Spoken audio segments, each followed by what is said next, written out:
Push the weight and no flex. Flex alive is 1 in the 6. Fit the runner, boy, you nigga, no question. You ain't run a motherfucker high stepping. Hey, you never had a big enough weapon. Motherfucker never learned your lesson. I'm a 88 pack nigga. I'm a 88 pack nigga. I mean, day walker, drink blood, trains out, full moon, motherfucker change like a hoe. I'm just a nigga from the hood trying to stack a little. Yeah, my dad put together a great team of coaches and, a great team overall. But, Mickey Bay is a part of the team, obviously. And, he got me super sharp, this training camp. He got my reflex, he got my speed, up. And, I felt a big difference from, this camp to last camp. And Mick did a hell of a job. And, so my whole team, everybody did a great job. Man, my dad is a hell of a trainer, and he don't get his credit. He really does not get his credit. I don't know why they don't give him why y'all don't give him his credit. Not only is he a great trainer to me, but he's he puts together a great team to bring the best out of me. My dad doesn't think that he knows everything. He brings in other guys to for defense, for speed, for different things to make me a better fighter. And yeah.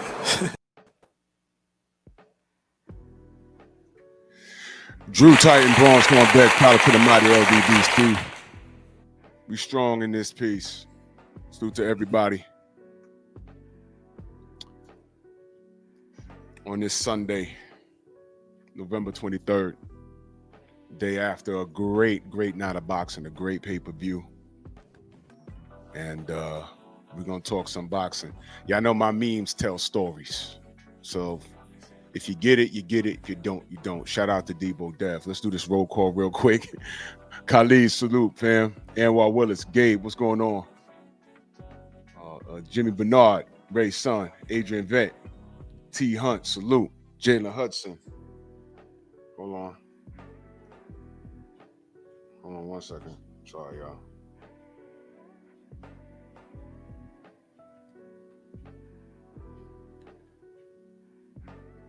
T. Hunt, Jalen Hudson, Thomas, what up? Steve Elder, Matt, King Corleone, NBA D Nice, Robert Singleton, Mr. Tiptoe, Dirt Gang Boss, Brother Cole,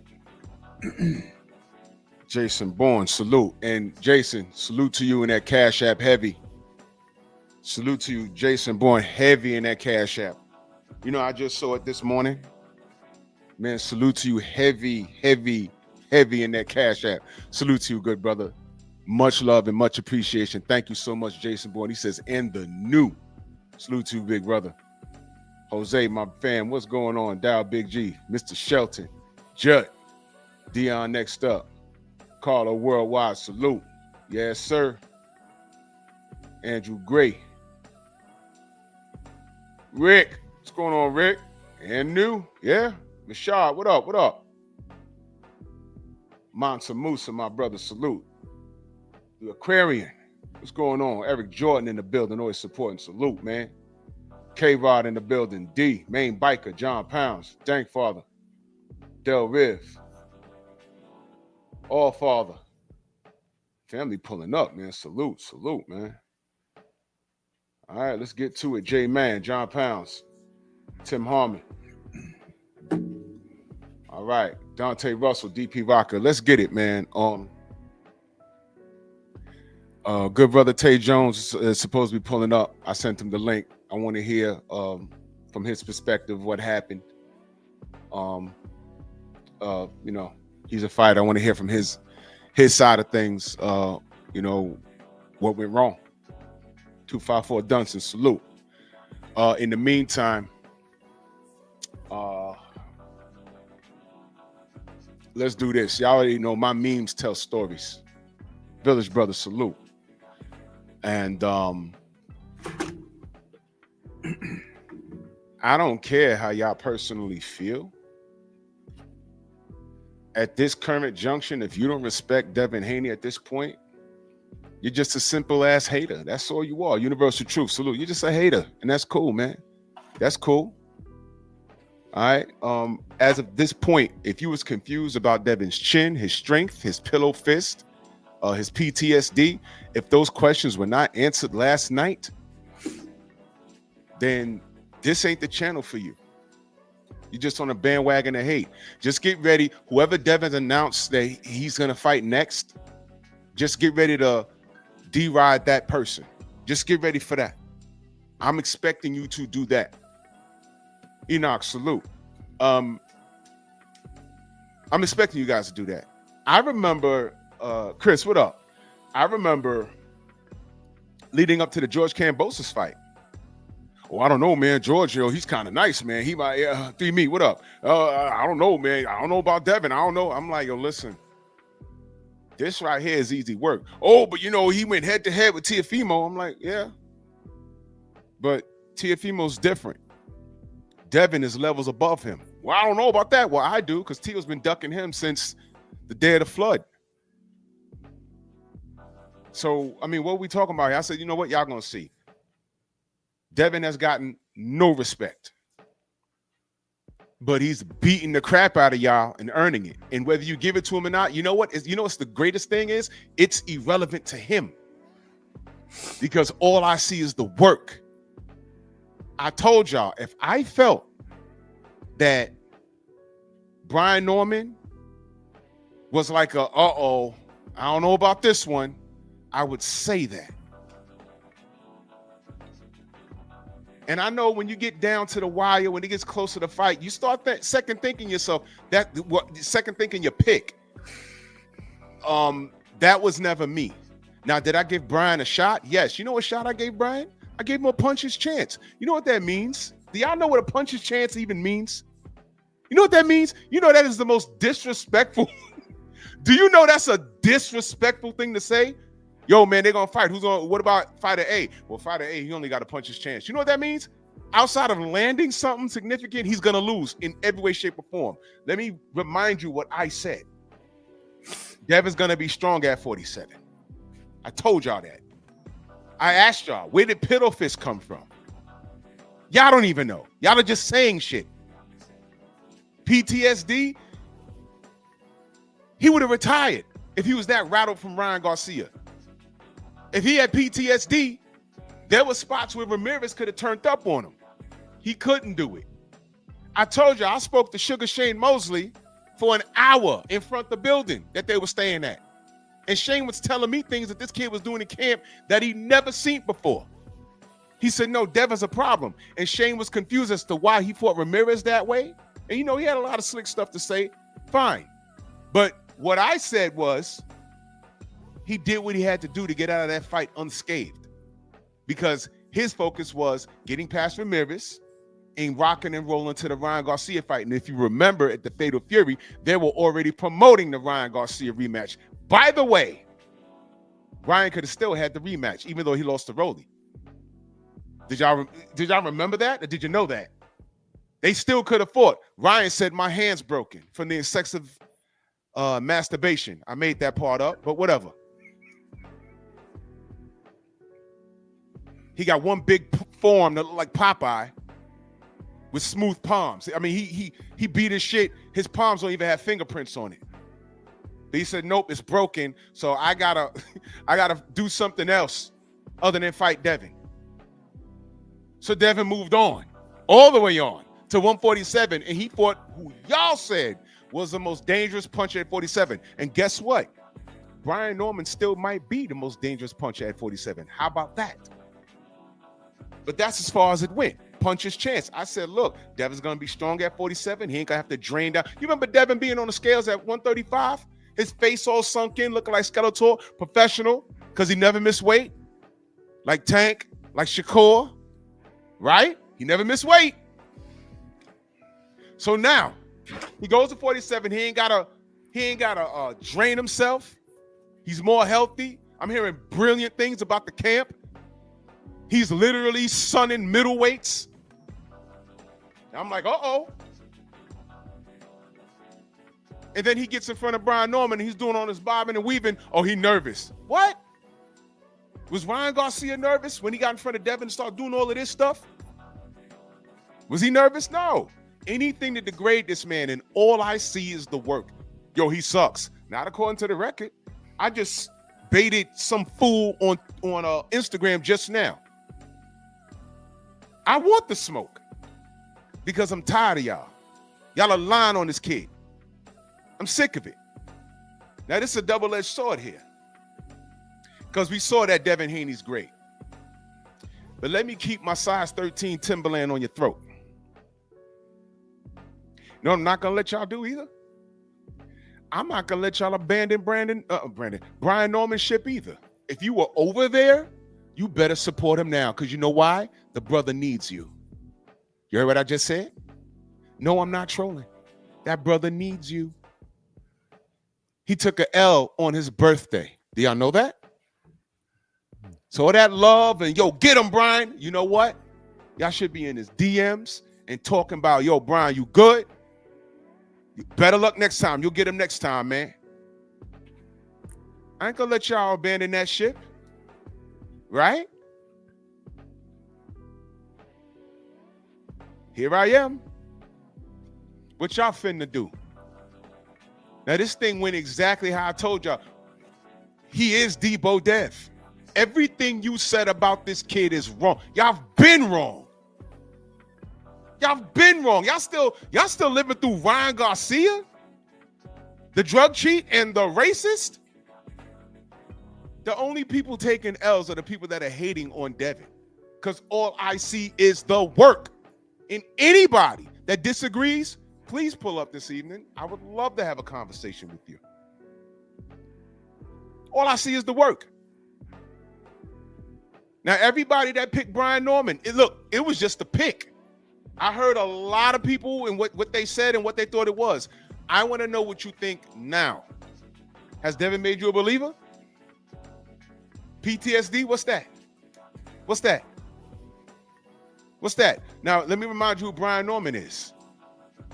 I'm not going to say was in past tense because that kid is far from done. Let me remind you who he is.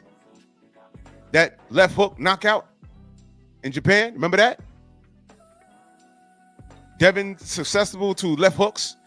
That sounds like when y'all told me that Floyd has a problem with southpaws. It was all BS. Right? Remember those KOs that we saw, those violent KOs? That's still Brian Norman. He still did that, right? Devin better be careful, right, Tim? I'm saving Tim Bradley for Monkey Tuesday. Oh, I'm going to go, bro. Tim, you about to get this work, bro. For a Hall of Fame fighter, and the way that we all supported you, you losing a lot of respect on this social media shit. I don't know who's paying you to do this, or that video I saw, that didn't sound like an unbiased professional analysis. That sounded like a lot of hatred. It came from a place, it sounded personal to me. Don't worry, Monkey Tuesday. I'll play it. But y'all keep eating your watermelon, your chicken, your fried chicken, and your biscuits with your bibs on. Sean Porter with his xenomorph mouth, chasing Ripley around the goddamn spaceship, looking ass. Looking like a xenomorph with a fucking nappy ass afro. Dumbass. Y'all lost many points with me, if not all. I am disgusted. The shit that you put on him.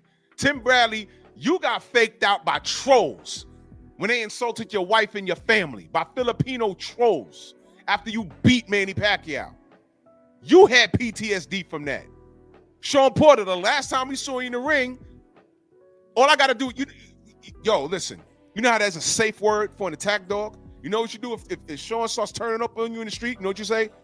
Bud! And then back up. He gonna fall on the ground, start punching the concrete. Because that was the last time I saw your ass.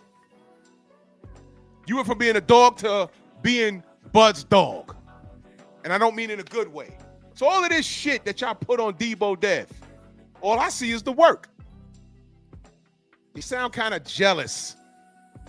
That's the term we used in our day. The term hate wasn't around. You sound kind of jealous, Tim. Sean. There's a reason why we call him Debo Dev. Stupid ass Regis Prograis still giving backhanded compliments. The schoolboy. Hey, bro, listen. Let me tell you how dumb that shit is. And salute to 205 in that strong house for 2 months, man. Salute to you, good brother. Much love. Thank you so much. Freedom's my salute. If I miss you in the chat, know that I love you. Let me be very clear. Right up the highway from me, I'm not too far from Connecticut. There's some schoolboys up there, some white boys with big glasses, and they walk around looking all frail. You know where they at? Every day after school? They're in those MMA gyms. Those boys will grab you and put you into a knot. They will bend your shit into a pretzel and pick up their books and keep walking. These little white boys, they ain't the little white boys who used to run from you niggas anymore. They don't. That's not them. They grew up watching UFC. They want the smoke. Just pay attention. You get up on that kid. He got cauliflower ears. Leave him alone. Leave him alone. I'm telling you, I don't care if you're out weighing about 200 pounds. Leave that little nigga alone. Trill Will in that strong house guard for 41 months. Salute, brother. He said, it's so quiet in here. Yes. Bring the pain. Bring the pain. Because listen, I tried to keep it boxing. Y'all were talking something else. So continue to talk something else. Remember Devin was supposed to pull out the fight? Devin was supposed to be going to sleep. Devin gonna run around the ring. Didn't I tell y'all Devin was gonna be stronger than him in the clinch? Didn't I tell you that? I told you that. Now I hear that mellow yellow nigga, mellow yellow loving ass nigga is saying Devin gotta go to 154. Is that what I heard? Someone told me because I don't watch that nigga. Go to one. Didn't I tell you they were gonna say that? Didn't I tell you? I said Devin's gonna make this look relatively easy. He might lose 1 or 2 rounds, but it's gonna be relatively easy. They're gonna blame him for the clinches. Brian initiated like 75% of the clinches, and he got turned in all of them. He got turned in all of them. Not only did he initiate those clinches, but to reiterate and double down on what you're saying, if you know and you watch boxing properly, he initiated the clinches because he was looking for breathing space. Yes. Those clinches was not strategic. It was desperation. He was trying to figure shit out. Because as soon as the first round ended, I was looking at Brian like, he was like, this ain't what I thought it was going to be. And there's a whole psychology behind that. And let me read the super chat because what I'm about to say here is very important. Eric Jordan, that super chat, he says, phenomenal fight from both these fighters getting it done. As the ninja sword goes, Devin Haney was blessed by the power and fury of the ninja sword. Heavyweight, I got you, good brother. Then let him taste the fury of my ninja sword! Aaron, salute. Now, let me tell you the psychology behind that. After the first round, you know what I like about Riyadh season? They put the mic right on the corner so you hear everything. And I was disappointed in Brian's corner. I'm just going to tell you what it was. I didn't hear anything too strategic. At one point, he was just saying, go in there and knock him out. What? Okay. All right, maybe I don't know much. I said, oh, shit. You know, I was, okay. All right. That's strategic, but. No, it was go F him up. Bro. Okay, you know what it sounded like? 2 dudes on the street corner. It sounded like Julio Cesar Chavez versus Stormy. What's his name? That got robbed. Maravella. When they robbed him in the last round, Richard Steele robbed him in the last round. Mildred Taylor. It was getting translated from Espanol. All they kept saying is, do it for your family. Because nothing was working. And then he landed one. And then Richard Steele robs Mildred Taylor. But there was no strategy. After round 6, he couldn't do nothing with him. I learned that by round 2. I'm like, nah, Brian, wait a minute. And I'm watching the footwork, and I'm like, he can't catch Devin. And Devin wasn't running. And Devin said at the post fight, I didn't train to throw a left hook. I just saw it. He threw it the first time he threw it. No, the second time he threw it. It clipped him on the brick of the nose. And then he started doing the stanky leg. I said, oh, shit. And then he jumped on him and dropped him. I said, yo. Why did y'all act like Brian couldn't get hurt? Yo, listen, y'all did this. Y'all making Devin right. Devin just said, yo, I ain't running from him. He was just next on the list. Remember, Devin went down the list and all of those niggas said no.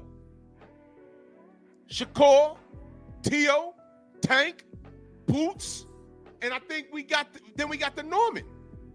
And he said, all right, he said you was just next. Now don't get it fucked up. Brian was dangerous from rounds 1 to 12. Because in certain spots he was walking forward. But at no point, I'm watching it in the crib like, nah, bro. Devin has to, and Stormy said this, Devin has to make a mistake for Brian to get in this fight. And I didn't see it. He controlled the whole fight. I gave Brian round 10.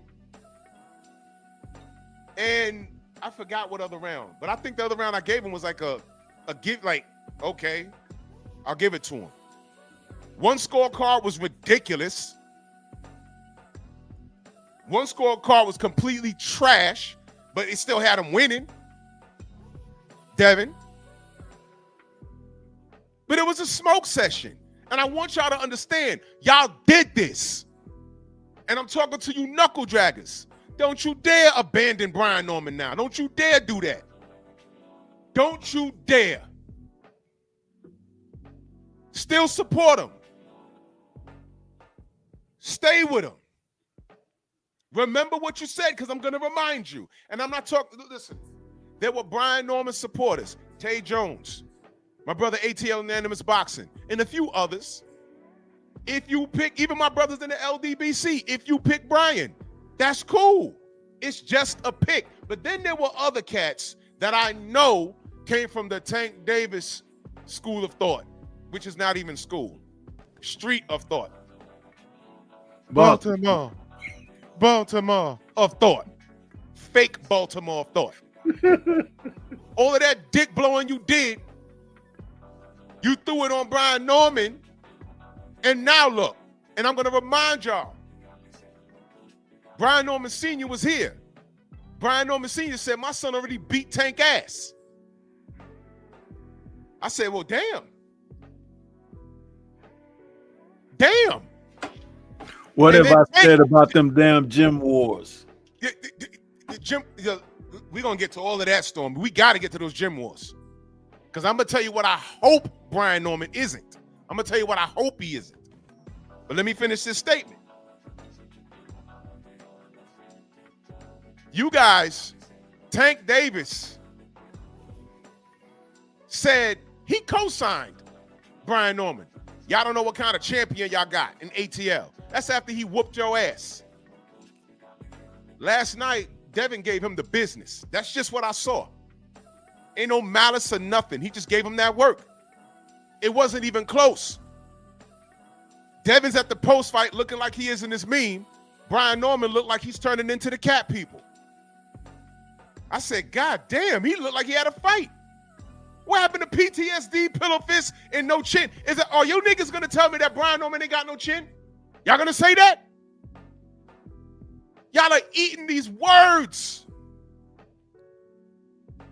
This is your fault. Stand on it. Depot Dev. Now let me tell you what I hope Brian Norman is not. I hope that Brian is not a legendary gym warrior. Do y'all know what that is? A legendary gym warrior is what you call a notorious sparring partner. A legend that everyone in the industry knows a guy like this. Oh, we have a kid, call up Charles, and they bring up Charles. They fly him from across the world, and he's able to get in there and mimic everyone's style and give everyone work, and he's strong. He got tools. As soon as you put him under those lights, he getting blown away. It's like, wait a minute, he had his pro debut. Yeah, he got knocked out in 2 rounds. What happened? He's so good in the gym. Don't know. It just doesn't translate. It's like the #1 draft pick coming out of college, and then he gets into the league, and it's Sam Bowie. And who was in that fucking draft? Michael Jordan, right? Jordan was like, what, #4? And Sam Bowie was #1. It's like, what the hell happened? You see what I mean? Boxing Fan Times 4 in that super chat, he said, I only gave Norman 3 rounds, 1, 8, and 9. I'll take it. Stormy, man. What you got, brother?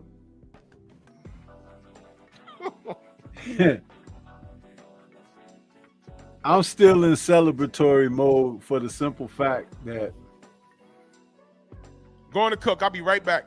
Cook. Yeah, I watch the sport from the vantage point of where a fighter can come in off of previous bouts and give a display of what he has learned up to that point. If you guys can recall, Norman Jr. has entered this fight with Dev coming off of the knockout he had over Jin Sasaki in Japan.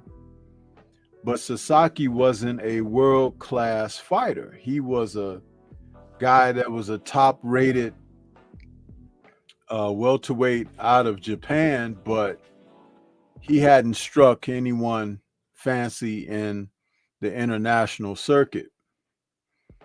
But the whole thing with the challenge letter and stuff after Norman had his match against, what was that gentleman's name he fought earlier this year? Trying to think of the kid's name.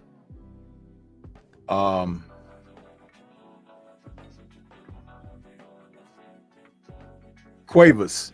Derek Cuevas. Now, Cuevas had fought out of Puerto Rico, but had been a minor circuit fighter, meaning he's fighting on the Puerto Rico circuit. So a lot of knockouts and shown himself to be strong. But when Norman got in there with him and Norman hit him hard a couple of times, the guy didn't want to, mix it up or anything. In the meantime, on the flip side, Haney had taken on, going back, Ramirez, Garcia, Prograis, Lomachenko, and Campos Jr. twice. When you think about that, those are all top-notch fighters, even though that Ryan is not a world champion fighter, but he's class at the top because of his talent. And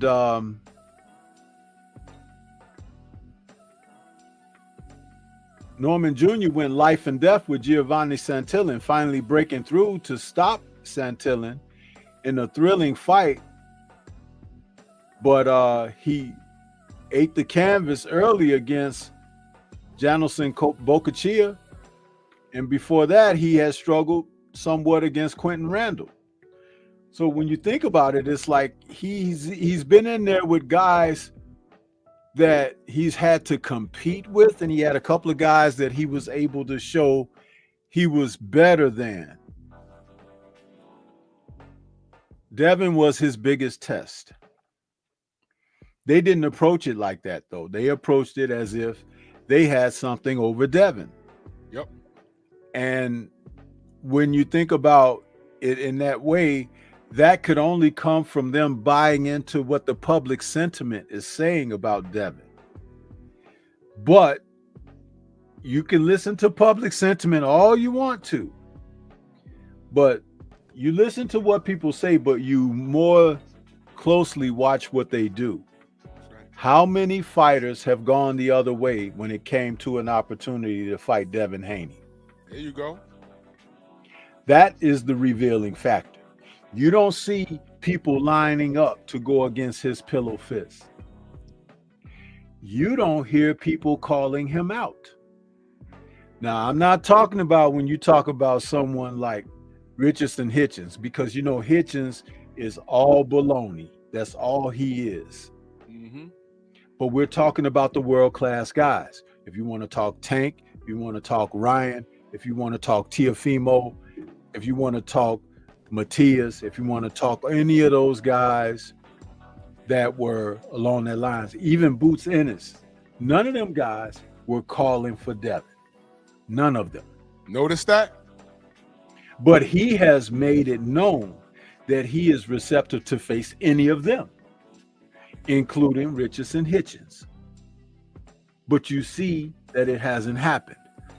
The Norman camp received it because they were feeling themselves. They were high on themselves. They received the inhaling of the smoke up their behinds. And they got too full, too fast before they had done anything to increase their class. Am I saying it correct? Absolutely. Because when you go life and death with Giovanni Santillan, who is a limited fighter, that would have been the equivalent of if Devin went life and death with George Kambosos. Time out. 9-12 all day long. Matias is a drug cheat. You are the weakest link. Goodbye. Go ahead, Stormy. Yeah. So saying all of that to say what I'm simply putting in the atmosphere is this.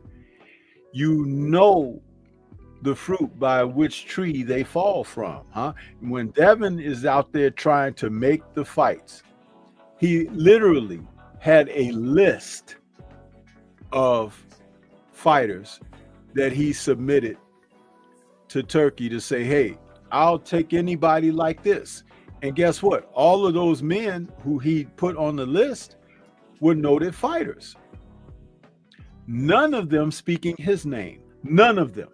Not one. It's got to be something when the person swimming in the ocean is looking for the shark.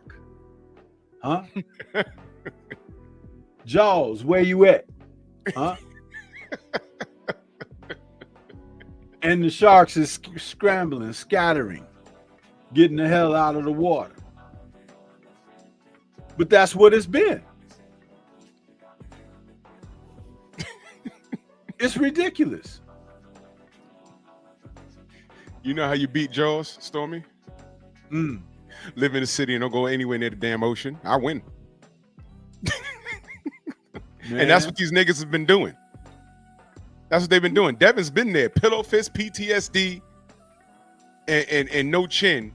Magically, nobody on the list wanted any smoke. And fighting Devin, you're getting a payday fighting Devin. Do y'all understand Teofimo Lopez ducked $11 million to fight Devin Haney? And y'all didn't say anything. Pillow fist. Let's break this all down. Pillow fist. Why am I afraid of a guy with pillow fists? Why? I should be going in there because I know when he touches me, it's going to be a feather. Huh? So I should be able to walk through that and give him what I got, right? Yep. Maybe the notion of pillow fist isn't really true. Now, PTSD. Now, that's something that you could say, well, you know, he got PTSD, so I don't know that he'll pull out of the fight if we sign for a fight or whatever. But he's never done that before. But you're saying it because, you know, you tell a lie long enough, people will pick up and tell it too. And next thing you know, everybody telling the same damn lie, but it's a lie to begin with. That's right. But PTSD, what is that supposed to mean? What does it apply to? What has he done to show you that there's PTSD? When the situation with Ryan went down, because they wasn't saying that before Ryan, but when that went down, All he was saying is, I want my get back. That's right. But how can he get his get back when Ryan runs away? You ain't said to Ryan, hey, Ryan, stop that running. Get your ass back over there and fight. Mm-hmm. You ain't never said that. Nope. You say stupid stuff like, I can't unsee the left hook. Stupid butts. You never even talked about Ryan's left hook before the Devin fight, which he's landed on some other people and didn't get. When he got the ultimate result of the left hook, that was against less credible opponents. He's fought guys and hit guys with left hook. They've taken a knee. He's fought guys and hit guys with left hook. Some of them went out. He dropped Devin. Devin got up and kept fighting. You guys talk about that fight as if he stopped Devin. Not only did Devin get up, he finished the fight on his feet, won the rounds that Ryan didn't knock him down. But you speak of the fight as if he got knocked out. He didn't. Now, it was proven that he was on something.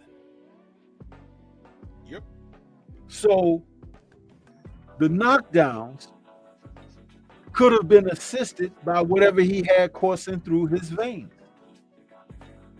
Illegal substances. So what that tells me is the playing field wasn't level. He never made the weight for Devin's title, which Devin had to make the weight to retain his title. Y'all remember Shakur? Mm-hmm. His title was vacated because he didn't make weight. Yep. Devin had enough pride to say, this guy being an ass, but I'm still going to make the weight so I can retain my title.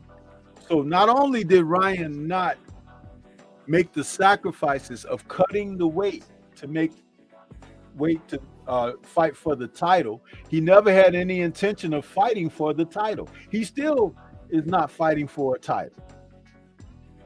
But he didn't do what was necessary.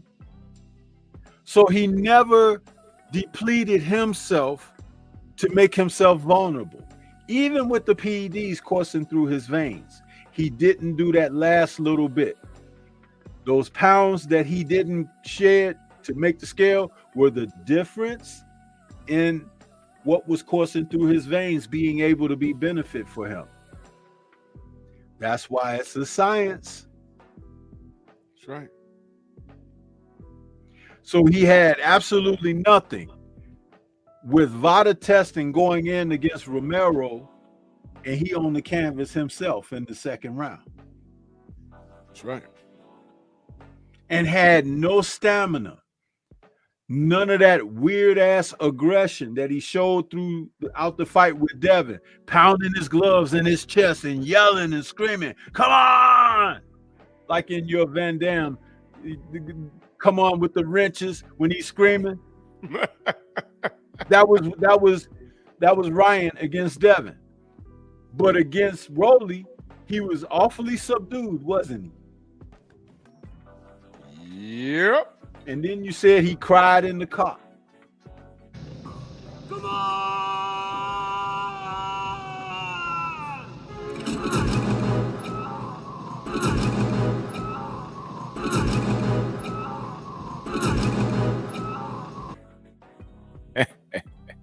Yeah. You're gonna cry in a car. Let me get this super chat real quick. Boxing fan times 4. He says, run into him, hit the body. He don't hit hard. He don't counter punch. Punch, I already told you that. Great instructions from Senior the round before Junior got dropped. Y'all heard it. I was listening. I was like, whoa, what? Okay, I was just listening. And we did say that a lot of this game is going to be won by the corner. Coaching is going to win this fight too. And I just hope this is a learning experience for Brian Norman Sr. My brother Mount of Mouse in that super chat salute. He says, word is Norman lost so much blood in that fight, they had to end the oh my God. They had to end the camel to give him some blood to save that was left of him. Come on, my nigga. What are we doing? Good night. What the camels got to do with this?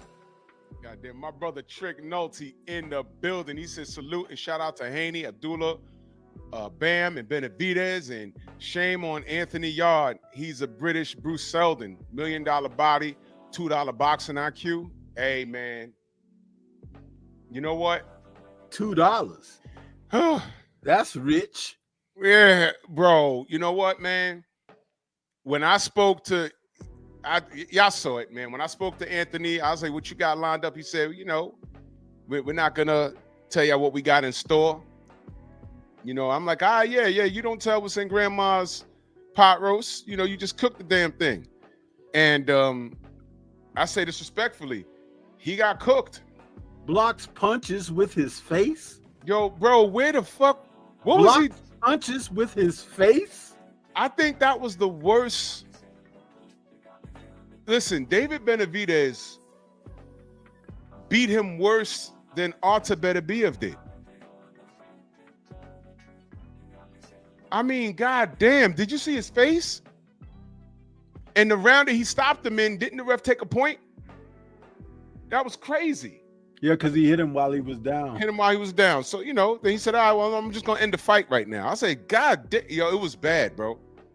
I think that was the worst performance. I expected, I ain't even going to hold you. I expected so much better from him. I really did. He's got a Jared Hurd defense. Minus the damn chin. Because Jared could take those punches for a little while until he ran into something he ain't see. But my God, I thought he was going to do better than that. But you know what I do see? You do see why Canelo wanted zero smoke with him at 168. Don't stop me when I'm lying. Now, mind you, he can still get that smoke because didn't Canelo try to get Badu Jack at cruiserweight? Yeah. Okay, he can still get it. But he don't want that. David Benavidez is an animal, bro. And he said, I'm going to cruiserweight. Next fight. I'm already reading people saying, nah, don't nobody want that. Man, shut up. All you people with the biggest mouths. I click on your Instagram. You posing with a blunt in your mouth. I'm not listening to you. What do you mean you don't want to see? Man, shut up. They're just as like fruitless and retarded. Like at work. Cats be like, man, Floyd, he couldn't fight in the 80s. And I'm just listening like, okay. He'd have ducked everybody. Like he's ducking everybody now. And I'm like, okay, they really mean one person. That's the translation. That was before the Pacquiao fight. And they say, hey, man, he would have fought Marvin Hagler. I said, you're right. Yeah, you know I'm right. Because Floyd ducks fights. I said, no, he just wouldn't have fought Hagler. Yeah, because you know no, they just wouldn't have fought. Because no, they wouldn't have fought. Floyd's a welterweight. Marvin Hagler was a whole 160 pounds. You idiots. Ladies and gentlemen, people have to qualify to talk boxing with you. Of course he'd have never fought Hagler. He'd have said, Marvin, meet me at 154. Marvin would have said, no, they wouldn't have fought. End of. When Tommy Hearns fought him, what was it at? 160. Wasn't that 54, 48, 59? It was at the full 160. Stop. I don't listen to these dudes. Now you don't want to see Benavidez at cruiserweight? Man, Benavidez is eclipsing history right now. To my eyes, he's better than Canelo. And Canelo's a Hall of Fame fighter. But never forget, that Benavidez work, I'm holding that over his head. My brother Thomas in that super chat salute, he says, maybe now the boxing establishment will rank Devin in the top pound for pound list. He should be top 5, easy. Bud, Dev, Inouye, Benavidez, Bam, also Rest in peace, Vanis Rosen. Yeah, that brother had skin cancer. I had no idea. Very sad to hear of his passing. Yeah, that news just came out a couple of hours ago. Rest in power to Vanis Rosen. I didn't even know he was sick. Life is short, man. I didn't even know that man was sick, man. That's messed up. But nah, ain't no one gonna put Devin in their pound for pound list. That's why I don't listen to anybody. I don't even put a newbie there. You know why? Because I want to be a douche. How about that? How about that? At least I'm admitting it. Annoying in the way. That's what I call him. He does not need my help. Oh, a newbie. Go ahead, just put him in the ring with Tank. Y'all know y'all want to. Put him in the ring with Tank. So Tank could beat up on a guy that's naturally smaller than him. Go right ahead. You guys make me sick. Bud number 1, Devin number 2. I don't care. Y'all clowns. What are you talking about? Usyk. You know what Usyk said about Bud? Usyk said he was number 1 pound for pound. Dummies. Look it up. Look it up. Stop it. And Bud just co-signed Devin. Bud said for Devin what Jared Anderson said about Joseph Parker when he beat Deontay. Everybody always wants to count you out. But look, Joseph Parker won. Stupid butts. Okay. See how that boomerang comes back and hits you in the head? Y'all counted Devin out, right? Let me reiterate something that Devin has done. He has beaten the best guy at each weight class that he won a title at. Kambosos was the best because he beat Teofimo, who beat Lomachenko. There you go. He beat Prograis, who was bested by Josh Taylor, but Josh Taylor went on this kind of thing where he wasn't available and this and that. So Prograis, who had become champ again, he beat that guy. Now, Brian Norman Jr. at welterweight, because Boots moved away, he beat him. So the trail of destruction is good for Devin. He's beating everyone that has merit. What has Tank done? Not a goddamn thing. What has Shakur done? What has goddamn thing? What has what's his name? Matias. What has he done? But pop dirty. So as we look at this, you're getting ready to see exactly what I had said, and this applied to AJ when I initially said it. These guys are messing around so much, they're going to let the division catch up to them and surpass them. Now, we saw on the undercard Saturday night the next great lightweight champion win his first title, Abdullah Mason. You think Shakur gonna want that smoke? Nah, if he wanted the smoke, he'd have got it. You think that Tank gonna want that smoke? Huh? And whoever's at 140 better hold fast, because the kid is only 21. 5'9" with a 74-inch reach. Say that reach again, one more time. 74-inch reach. Whoa. And he's 21. So about the time he's 25, he should be somewhere between 140 and 147. How about that?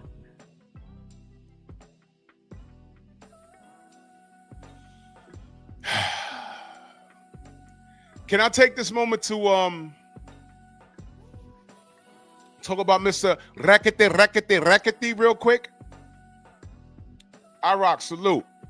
I remember we had a troll in here whose avatar was Ryan standing over Devin after he cheated him, who said Superel Matias was going to come back and take over everything. You just wait and see.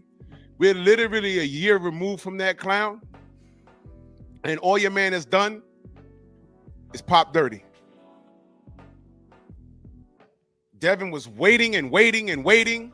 Longest 2 weeks in the history of man. Remember that? What's he doing now?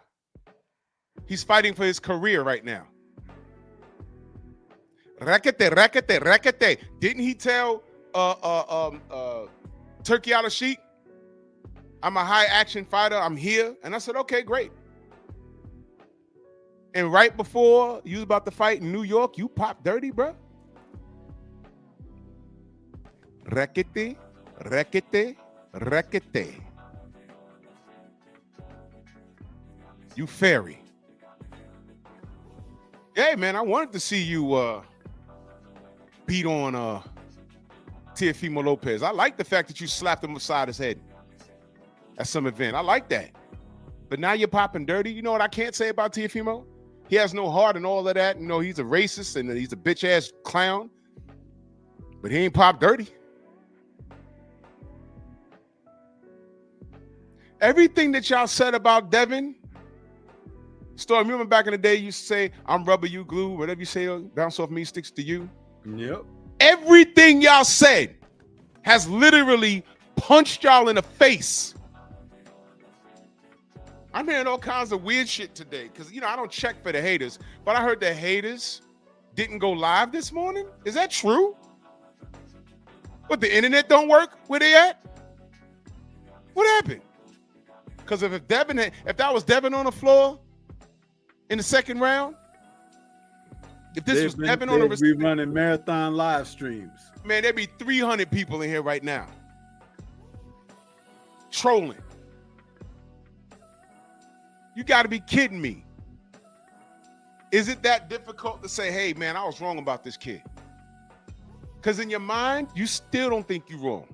You want to be wrong and strong. That is a sad state of affairs. You would rather be wrong and strong. You want to stand on your square. It's easy just to say, you know what? We had Devin messed up. Where's the PTSD that y'all were talking about? Come on, where is it? Yeah, taco hat. Gregory Hines eyes looking motherfucker. Tap. Y'all remember when Gregory Hines was in that movie Tap? Classic. Meme coming. Meme coming. Didn't Taco Hat, I heard he was on his panel going nuts talking about what Devin's not going to do, how bad he's going to lose. Did y'all take his betting advice again? He can afford to lose 10 racks on a boxing match. Can you? You see what happens when you put all your eggs in those baskets? Those baskets got holes in it, man. Hold on, I'm trying to bait this clown into pulling up. Man, fuck it, he ain't gonna do it, bitch ass nigga. Man, I ain't gotta keep telling y'all to stop listening to these clowns, but y'all gonna do what y'all gonna do regardless.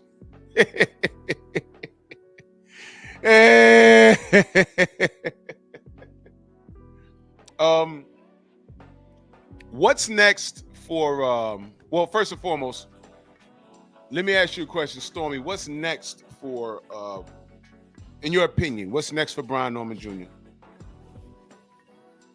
Counseling. Oh shit.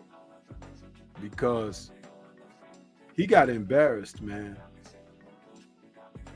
And his dad didn't help him out by jumping his ass right back on the internet, going on channels to talk instead of going back to camp and, you know, kind of gathering their forces and preparing to come out in a few days and issue some remarks about what their next step and plans may be. But see, that just goes to show the experience or lack thereof. Remember, though his dad was a professional fighter, he wasn't a good one. Yeah. So he's still showing that merit right now. I didn't say that he wasn't a good man or a good person or anything like that. Pay attention, y'all. I said that he wasn't a good fighter. Okay? And he's not a smart fighter, not a smart man, because he showed it in this moment and hour of leading up to this event. Mm-hmm. The whole thing of arriving late into Riyadh, the whole thing of the promotion of things where he decided to become an internet celebrity instead of becoming a representative of his son's camp. It's two different things. Can I ask you a question, Stormy? If Brian Norman by chance loses his next fight, is it over for him? It's not necessarily over, but you may have seen the best of what he has to offer. Damn, man. And I don't want that, y'all. You know why I say that? You know why I say that? Go ahead. The Jin Sasaki knockout, he himself termed it the knockout of the decade. That's what he said? Dude, you ain't beat nobody. Just because the guy, and they admitted that the young man had lost memory, short-term memory for a certain period of time, he couldn't remember something after that savage knockout. That is not something to be celebrating yourself for. Yeah. If you had done that to someone like Boots Ennis or something, though it's still not a thing to celebrate, it's a thing to take note of because you beat someone. But Jin Sasaki, I'm sorry, Japanese people and fans, he was nobody. Devin told you all that. But it didn't sound good coming from him because you love to hate him. But he was being very sincere. He said, I didn't even know the guy. I don't know him. I didn't know Brian Norman. That's what he said. Y'all have no idea of what really went down behind the scenes to make this fight. Y'all think y'all know everything. That's why I didn't appreciate, and when I say I don't appreciate, what I mean by that is Brian Norman Sr. didn't do anything wrong to us. Like, I'm talking about me. But when you start talking about, phone calls and things when you weren't there, you're putting yourself in a weird position. And people think that they're getting armed with some sort of inside information. That's why when that I had two Brits that pulled up on Friday.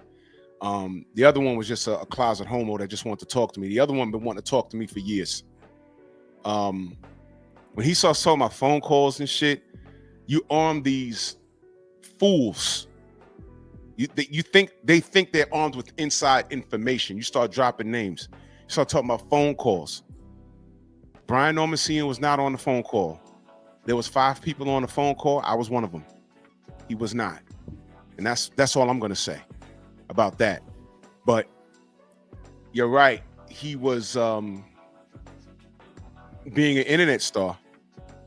And didn't I tell y'all know this Bill got very quiet during this camp? That means that he took this very seriously, and he's the one that gave you an opportunity. Although you was a champion, you wasn't the A side. Case in point. And people could say, well, how the fuck can a champion not be the A side? You want an example of that? Miguel Cotto versus Manny Pacquiao. Miguel Cotto was the WBO champion at 147 pounds. He was made to fight at a catch weight at 145 on fight night. And that's part of the reason why he lost the fight, because he wasn't allowed to rehydrate. No one wants to talk about that. That's the absolute truth. And there was space for a rematch, but by then, Cotto was 154. He said, I'll fight you again, but I'm not draining down to 147 again. And then Manny said, I'm going to pass on the fight because Cotto would have beat his ass if he was healthy. That's the truth. That's the truth.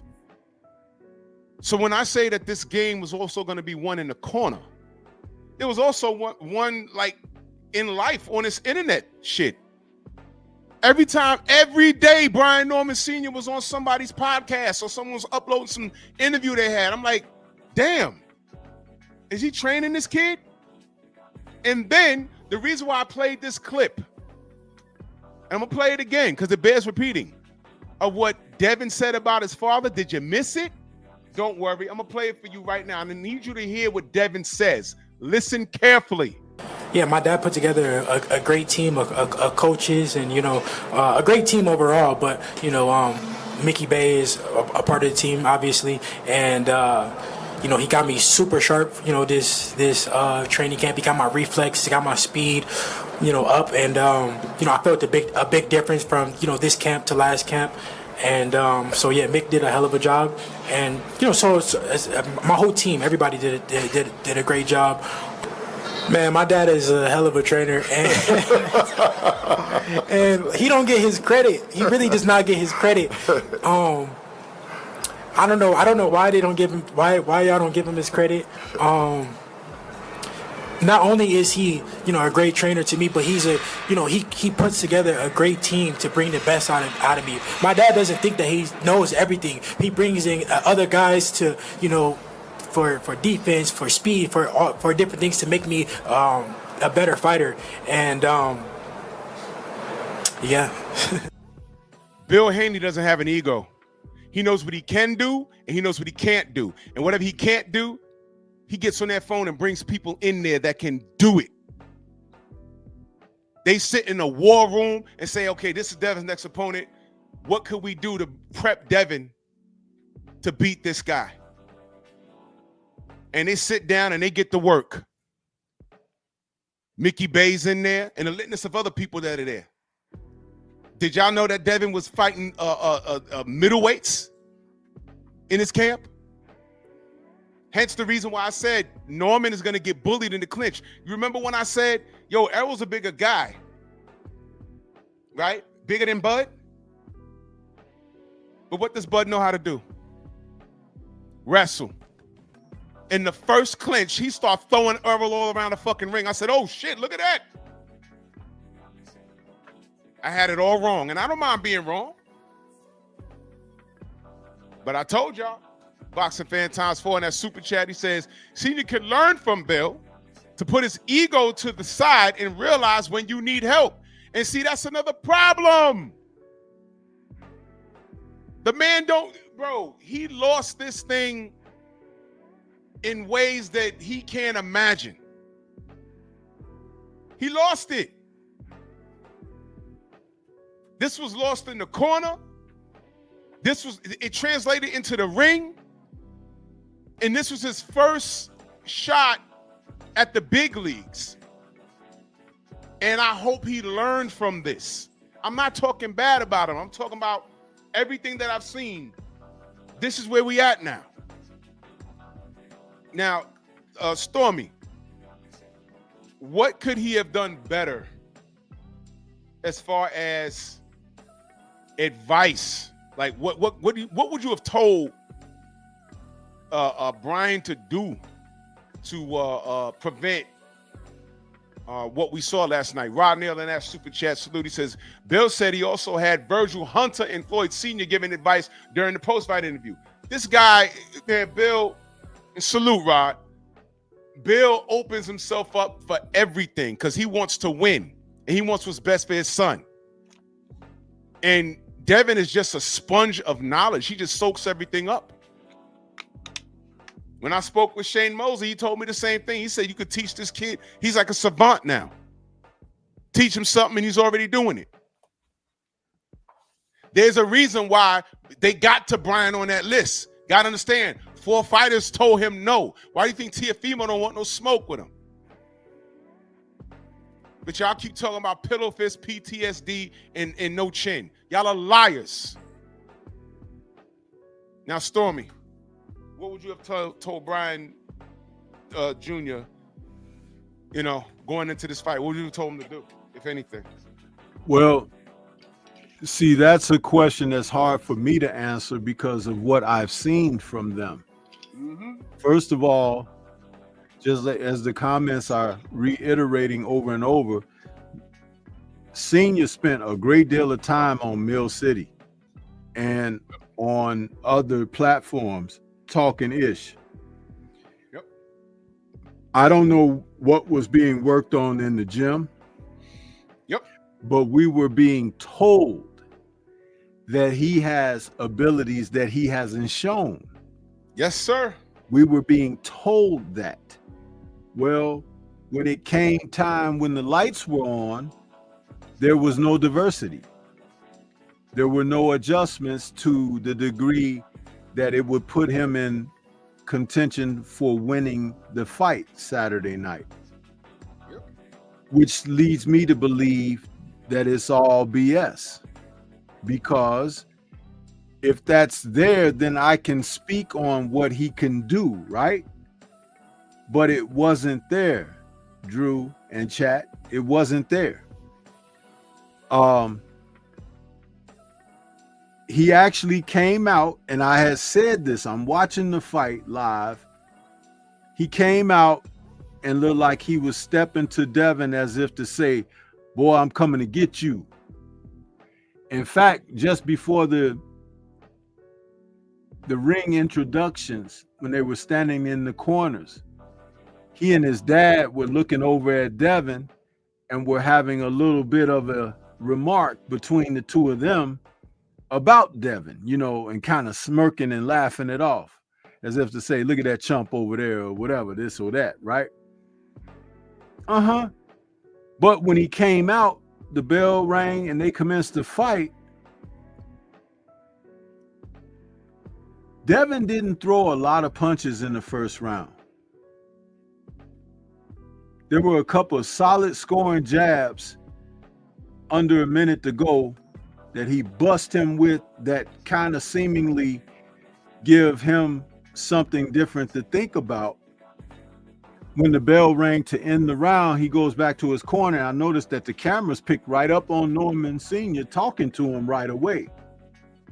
And I think there was something along the lines of, he can't hurt you, he's scared, and this and that. But I was looking at Devin's footwork.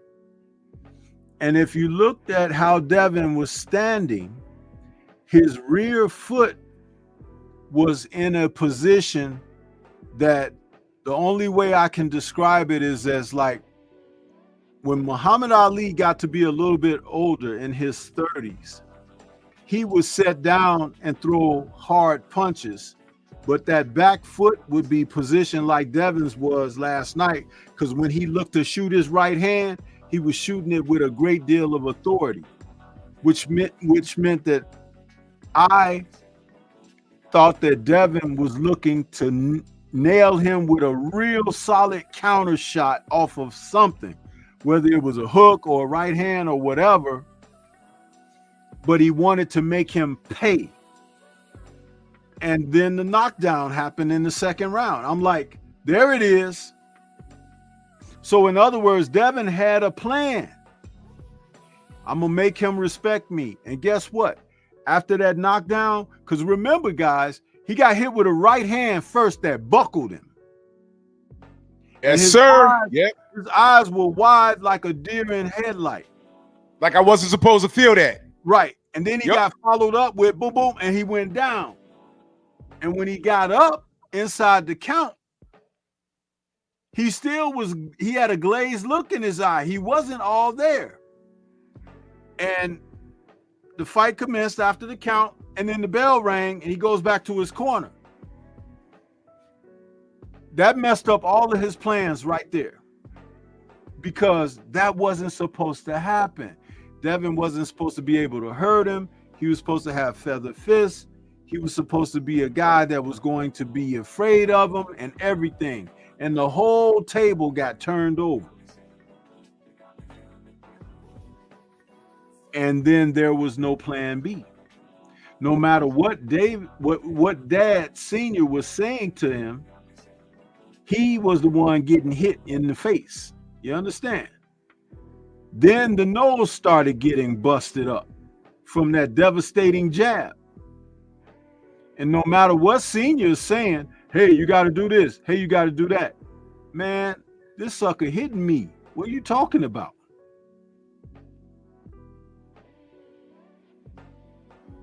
Well, so all in all, it's difficult to say, under these auspices, what I could tell him, because what he was showing me was that he was ill prepared. And I would have expected more of a prepared Norman Jr. for who he was facing. And as the rounds went on, it was because Devin didn't keep it on him and turn it up on him or whatever. It wasn't because, he battled back into the fight. So there was a lot to be uncovered there, which is why I said, when you asked me, what do you think he needs? I said counseling. And it does sound funny, right? But you know me, you talk to me a lot. When I say things, I say them with purpose. Yep. Because that means dialogue needs to take place. He needs to have a sit down with somebody to tell him what this is all about psychologically. Forget the gym wars. Forget the fact that you've been beating up on people in sparring and all of that stuff. You need to learn how to fight now. You need to learn how to fight. You need to know how to implement a game plan and to follow a game plan. This is not about being physical. This is not about being stronger than the other guy. It's not about hitting harder than the other guy, because he got hit pretty hard Saturday night himself, and he didn't deal with it very well. Devin got dropped and got up and fought back and was winning rounds, wasn't he? See? Sure was. So aside from that judge that was giving him a gift on the scorecards, one judge had it correct with 117 to 110 or something like that. That was about right. Because it was a wash, bro. It was a wash. I know it was a wash. I was wiping soap suds off my TV screen.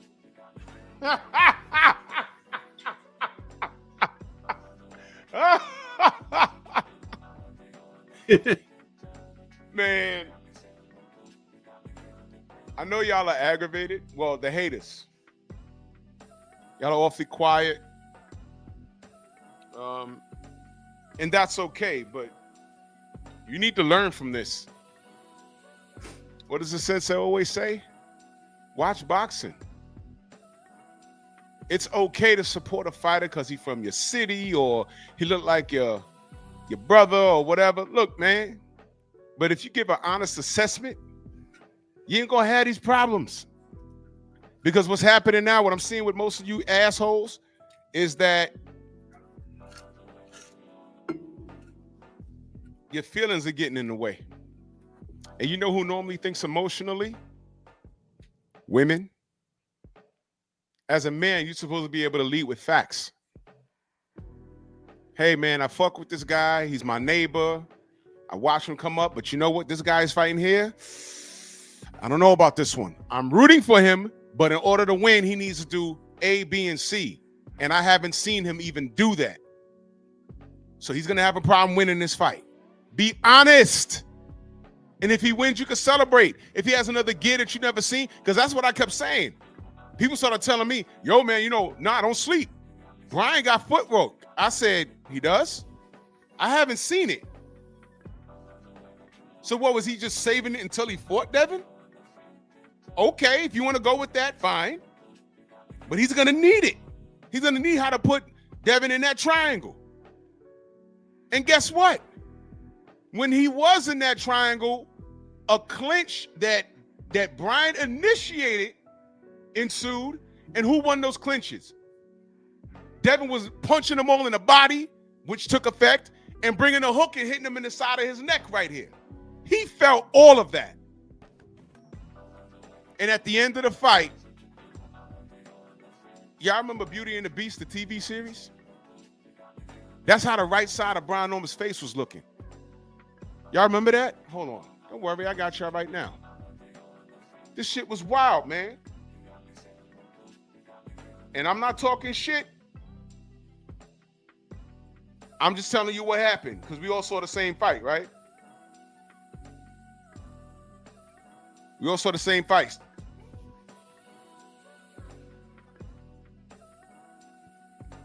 He looked like, wait, hold on. He looked like this nigga right here.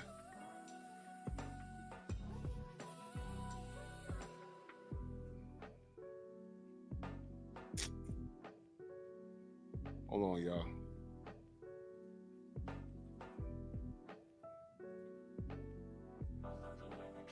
I'm gonna show y'all right now.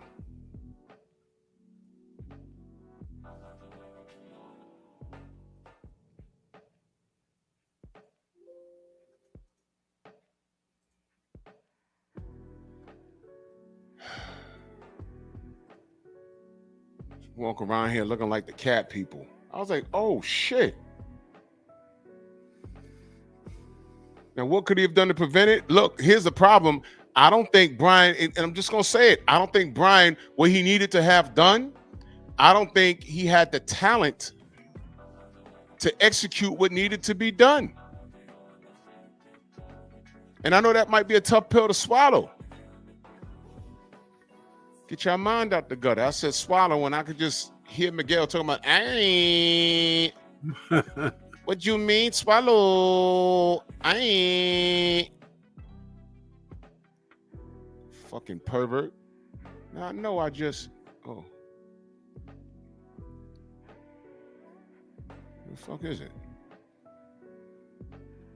1 second, y'all. Unbelievable.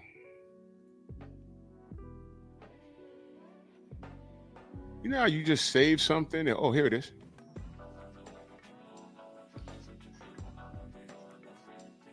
Brian looking like this nigga. After the damn fight. I was like, yo. What's wrong with his... Oh, man. He was busting his shit, bro.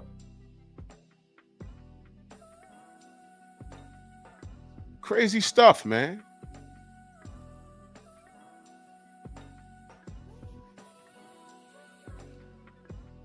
Delano says a great fighter would never know he has a chin or not because he will put himself he will put himself in that position. Devin understands that now. He always understood that.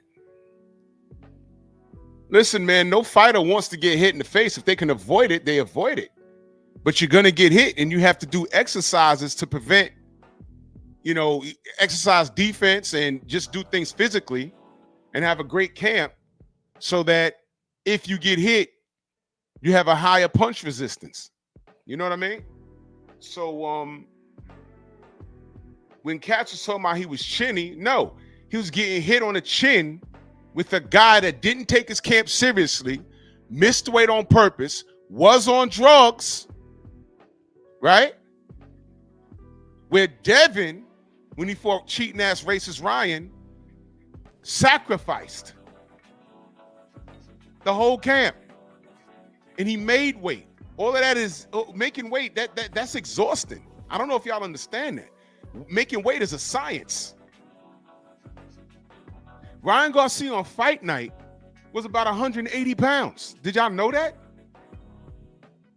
Devin was probably like 160.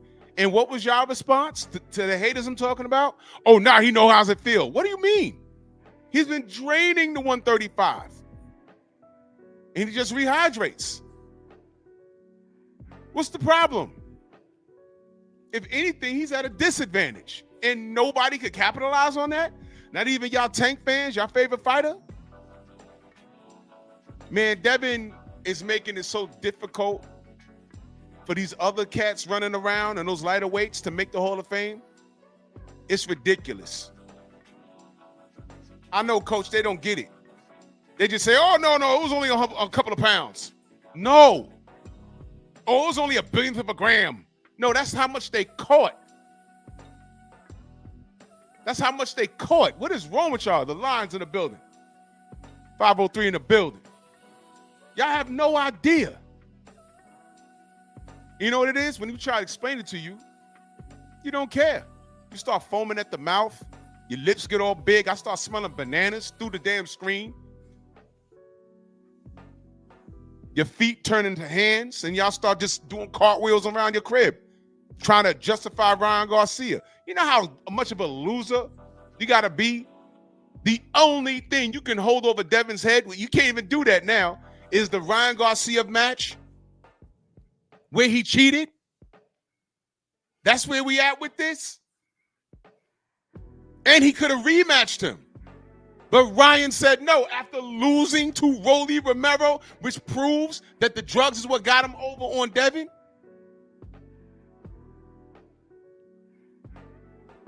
You guys are disgusting. But I'm cool. What do I always say? Time reveals all truth. And I saw some video. I think the brother Aki put a video out about what Devin said. I mean, what Ryan said. First of all, Ryan, you put $50K on Devin to win. What y'all got to say about that? That means Ryan knew that Brian Norman wasn't what y'all were making him out to be. He said he put 50 racks on Devin. Now, I think he said something about he'll still beat Devin. Dude, do it. Stop talking. I'm sick of all you niggas talking about who, what, coulda, woulda, shoulda, woulda. Do it. And if he fucks around and loses the Barrios, I won't see him no more. Because now I'm on some, what has he done to fight Devin? Oh, beat him? No, he didn't. He was drugged up and overweight. Try again. Because after that, he lost to Rolly Romero. He didn't get that back in blood. Now he's getting a title shot at Barrios. You fuck around and lose to Barrios, which is a possibility.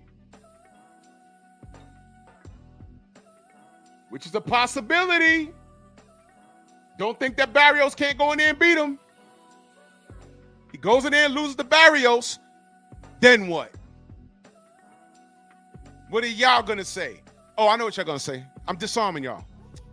Why are you acting like Devin did it? Well, basically he did. Y'all Tank fans was trying to live through Brian Norman, right? I can live through Rolly. How about that? Fair enough? You knuckle draggers aren't supposed to be speaking on Ryan at all. I had to glitch my internet for a second. Oh, your internet's messed up? Your internet's jumping? There's a little lag on your end.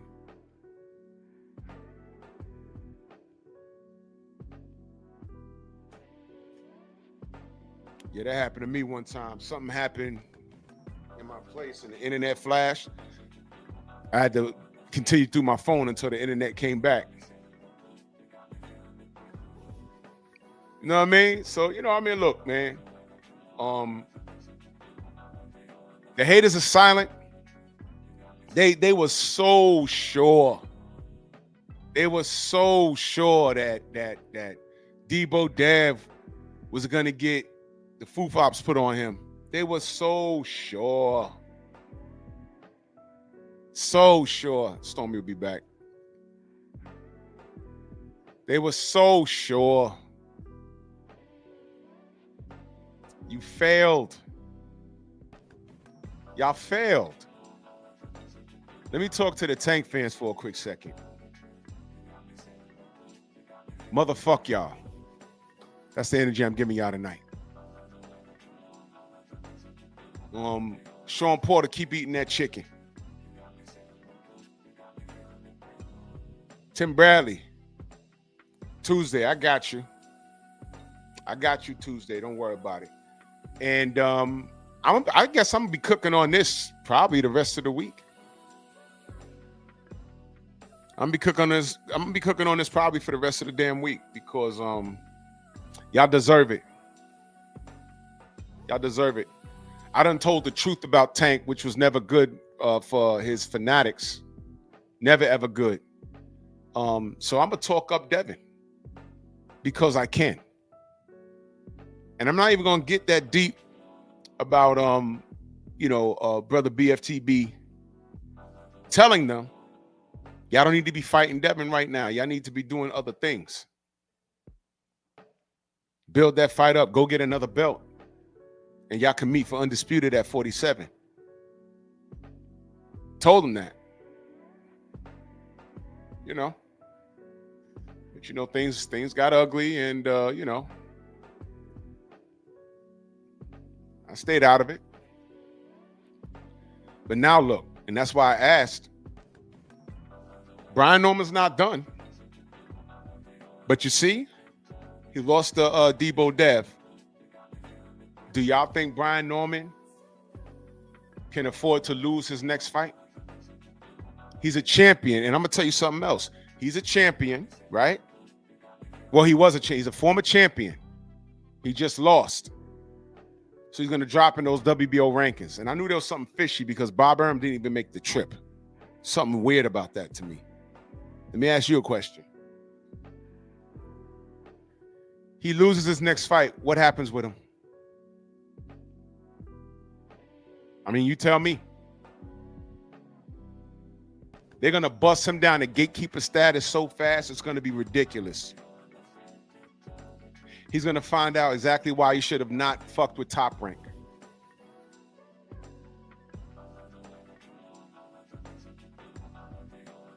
John says, you think he get an immediate title shot like Ryan? No. You know why? Ryan could do whatever he want. He got the complexion for the protection. They like his hair. They like his body. They like his tattoos. You know what I mean? They love Ryan. They don't care what he said. He said everything right about black people. He said everything right about black people. So, I mean, Ryan could do whatever he wants to do. He told y'all, I can do what I want. Nobody will do anything. You understand? So, Norman doesn't have that same carte blanche. You know why? Although he's a light-skinned Negro, he looks like a fighter. He got nappy hair. He wears a do-rag. He's not flashy. You know, he's a blue-collar worker in that ring. He's the factory worker. He's not the office worker. They don't like that. They can either get behind the coonery like Tank Davis and protect him because he's a cute little yellow nigga with slant eyes, or the flashy black kid, which is the opposite of Tank, with more the talent.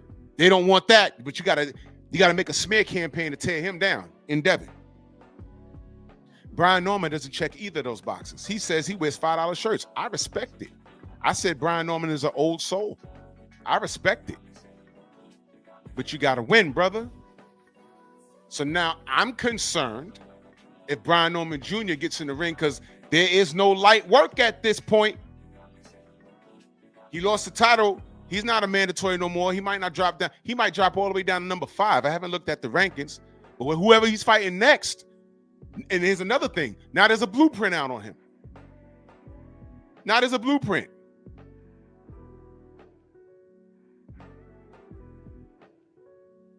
The next person he fight, they're going to be dancing around him and trying to hit him. Yo, listen. When Foreman lost to Ali, later on, Foreman, after he had a clown fight where he beat 5 people in a row, he fought a guy named Jimmy Young. Let me give you a little history lesson, as my dad told me and my uncles told me. Felix Nunez in that Super Chat salute, he says, still a Norman fan, root for him, but he chinny. There it is. There it is. He said it. I didn't.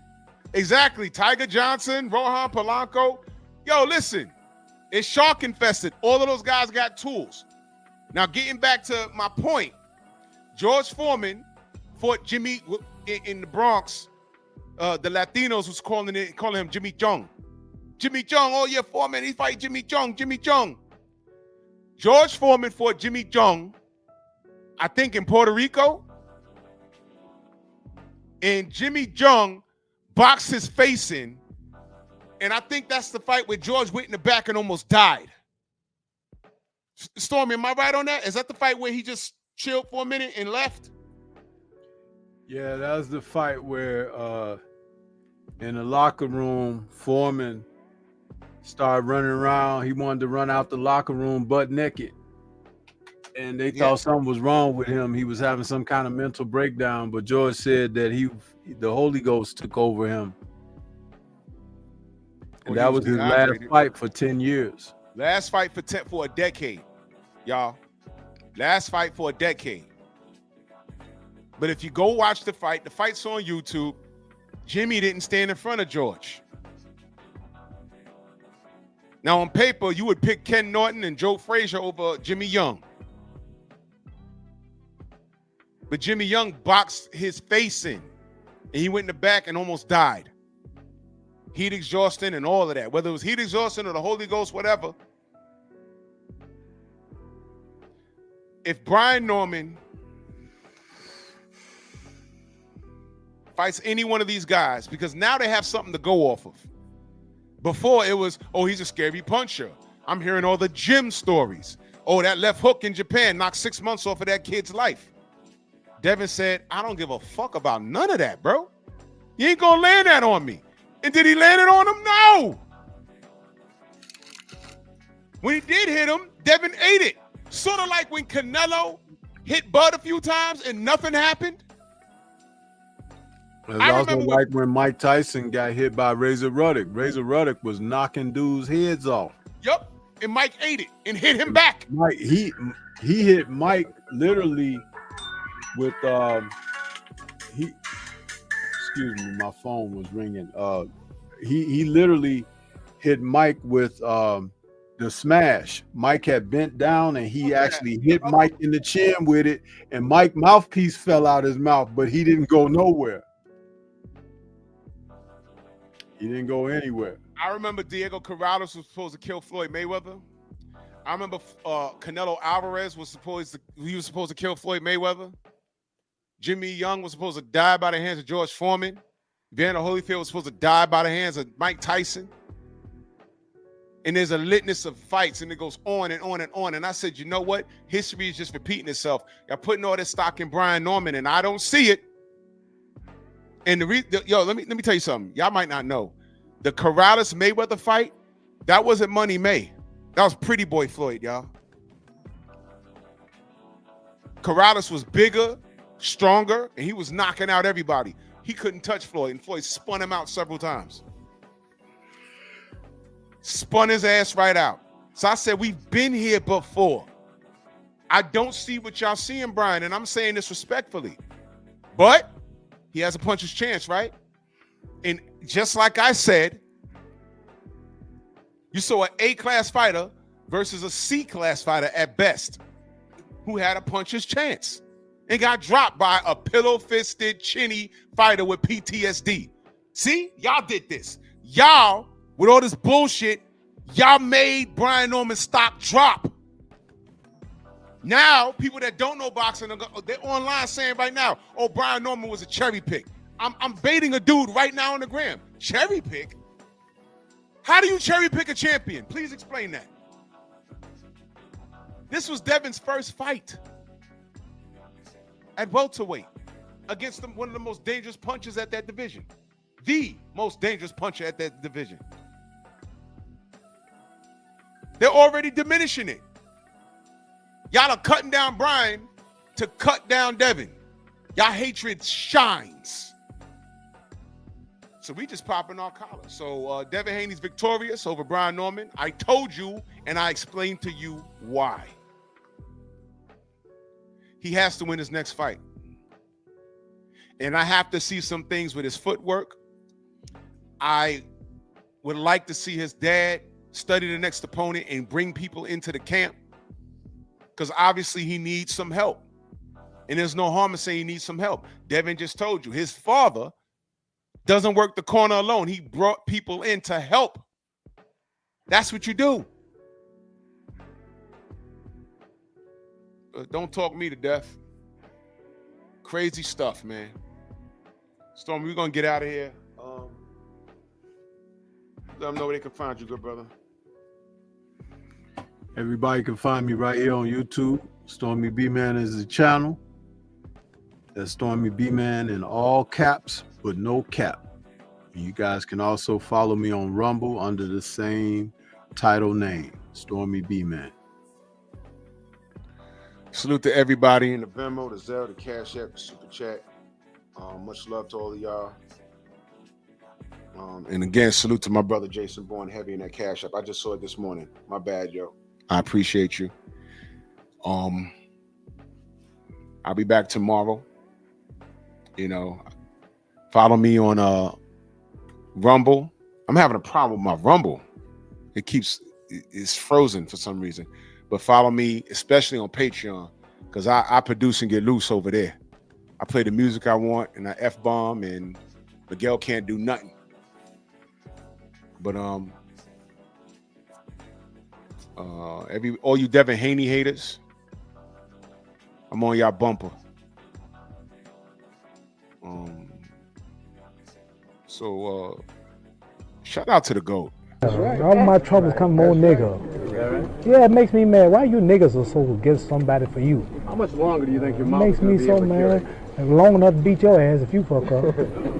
That's right. You might not get out of the stadium tonight. You gotta be cool because you've been watched. Bronx on deck. Move! Why are you gay? Who says I'm gay? You are gay.